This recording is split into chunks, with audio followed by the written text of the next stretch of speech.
Well, it's 18th of December 2019, and it's about 15 months since I've made a recording, so a bit out of practice. But let's start with Mingming II. Poor old girl has been thrown out of her shed for a little while because I'm using it for other things. But here she is, waiting patiently with her trailer all blocked up, so she's not putting the weight on the wheels, but she's sitting there wrapped up for the winter and ready to go. But let's go inside. Getting cold here, getting close to winter. Lots of firewood ready. It's cold Highland weather. Going to the kitchen. Lots of nice dried foods ready for the winter. Preserves, sauerkraut going in here. The wood stove. Come through into my writing room. I don't know whether you can see it, but just to the left of that shed there's a snowy mountain. That's Blaven on Skye. And then we come here into my writing table. This is where I've spent the last 4.5 years, on and off, looking out onto the sea loch and the mountains. However, what's all this about? Today is a red letter day because just an hour or so ago I had the delivery of my next book. And I've never talked about my books on these videos or ever really, and perhaps now's the moment. But there it is. Mingming II and the Impossible Voyage. And for me this is a big moment because that's probably going to be my last sailing book. But now for the first time I'm able to have all 5 books together. Starting with Voyages of a Simple Sailor, Mingming and the Art of Minimal Ocean Sailing, Mingming and the Tonic of Wildness, Mingming II and the Islands of the Ice, and now to join the group, Mingming and the Mingming II and the Impossible Voyage. So I just wanted to talk a little bit about the books. It'll probably be the only time I'll ever do this. I don't like doing sort of publicity type stuff very much.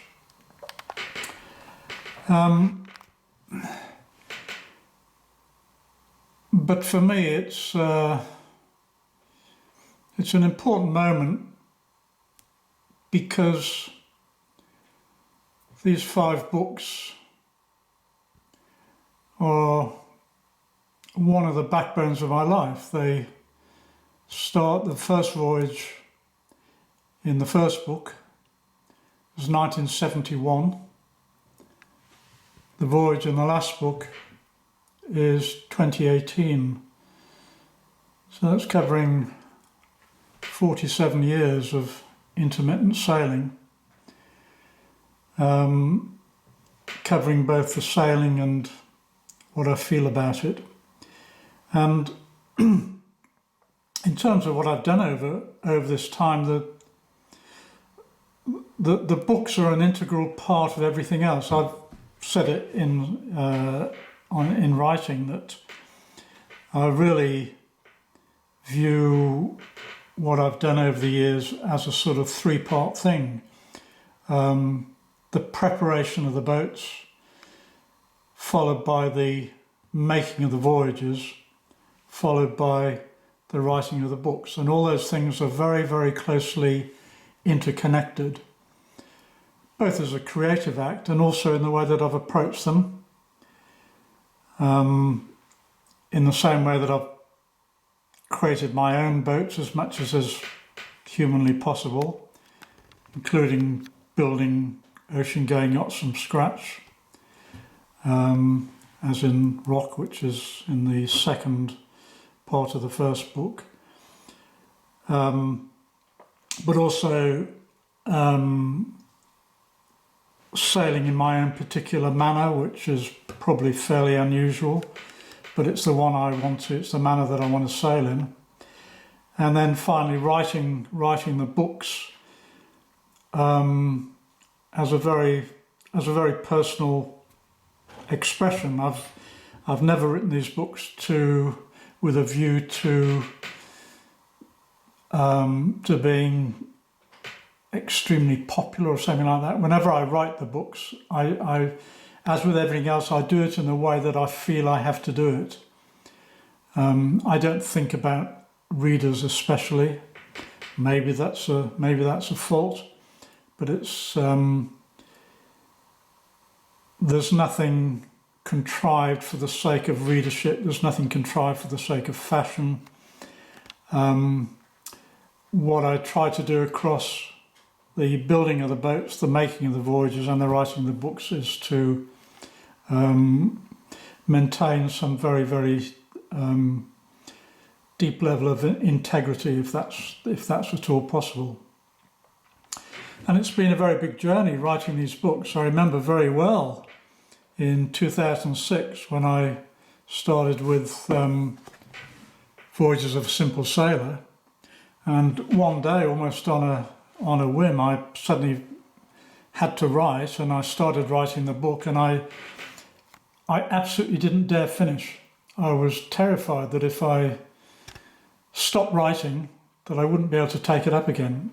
And this book, which is about 60,000 words, I think, I just wrote absolutely non-stop in 10 weeks. I was working full-time, or more than full-time, at that period. And I just wrote it as quickly as I could, really to prove to myself that I actually had it in me to write a book. The only thing I was careful of, though, was that I think I was 60 when I started writing it, something like that. And it deals mostly with me as a 20-something, 23, 24, 25, 26. And so what I tried not to do was to impose the 60-year-old on the young sailor involved in those adventures. And then that's gradually changed as I came up to date, and I've allowed the current me, as it were, to take over and inform the books more and more. And one thing I've always tried to do is to make the books into a continuous narrative, but also to maintain a development throughout the books. And I'm a great fan of H.W. Tillman, and I'm very, very fortunate, if I look in this dark corner, to have all his books here. There's a marvellous edition which I was peripherally involved in, of all his sailing and mountaineering books, so I'm trying to get one out here, and which I would thoroughly recommend. It's a joint venture between Lodestar Publishing, the nautical publishers, and Vertebrate Publishing, the climbing publishers.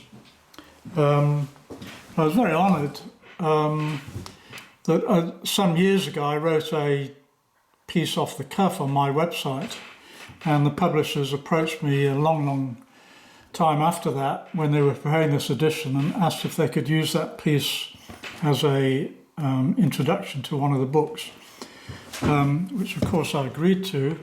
And what really was a great thrill to me was that the volume that they chose, Mostly Mischief, is the one which, if I'd had any personal choice, that's the one that I would have put the forward to. Written in 1966 when I was 19 years old.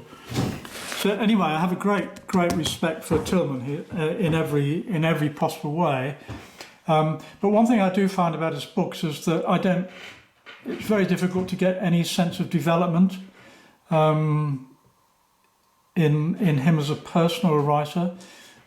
I mean, he's fantastic, but he's always the same. And what I've tried to do here, and I have no idea whether it's successful or not, is I've tried to give a sense of development. And one way of doing that is through having a slightly different underlying concept for each book. So the first one, Voyage as a Simple Sailor, is very much what started me off down this road of simple voyaging, of simplicity, minimal sailing.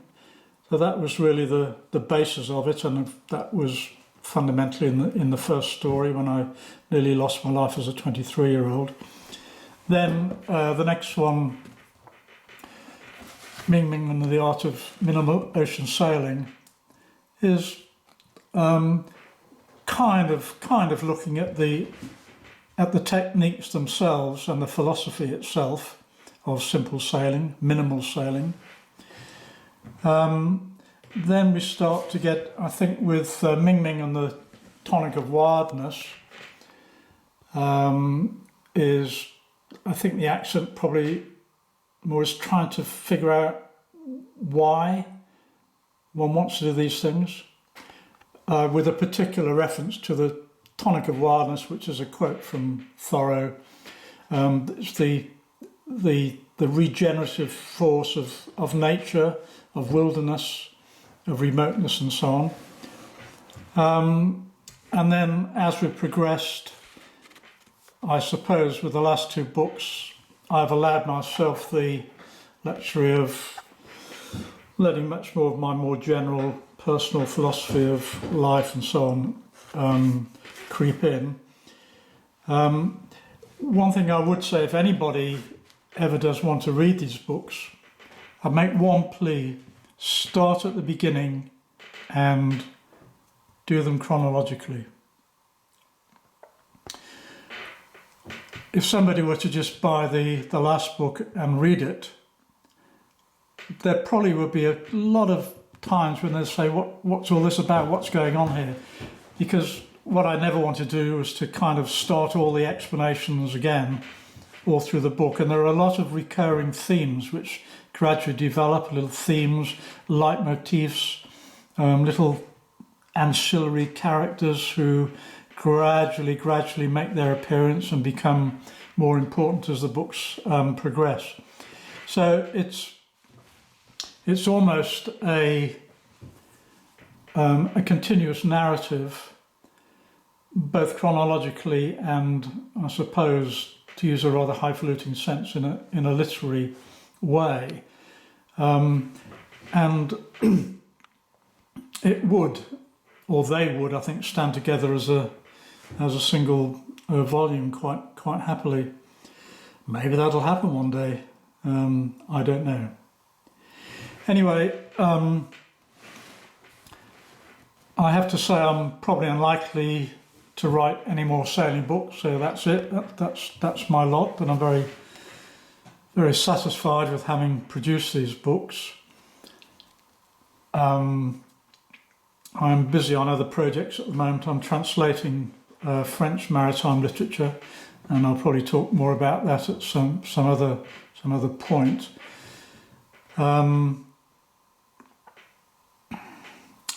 So that's probably the new book. I think it's already available as an ebook. It will be. I've only just taken delivery of my copies today, so it will be available. It is available, I think, for pre-order on Amazon and so on. So that'll be available quickly. It is actually available immediately on my website, by the way, thesimplesailor.com. So if any of you are keen to get it straight away, if you go to my website, you can order it there, and you might even get it by Christmas if you're lucky. So there we are. I'd like to thank all the people who have bought books over the years, the people who've made nice comments as well. That's always very welcome. Although, as I said earlier, my main critic is really myself. Yes, it's nice to have nice comments, but I don't either get overly overjoyed by nice comments or overly dismayed by bad comments, and there have been a few. Some people who don't like my style, and that's fine. So there we are. Oh yes, that's what I was going to say. I am also thinking of making what do you call them? Audiobooks of the books. That's going to be a big project to actually record all the books in audio. But audiobooks do seem to be becoming very popular. And I do enjoy reading, and I have done quite a few public readings of the books, both in the UK and in France, and that's always a great enjoyment. Very, very difficult work, but that is also a possibility for the future. So there we are. Mingming II and the Impossible Voyage is now available. And with that, I wish you all a very, very happy Christmas.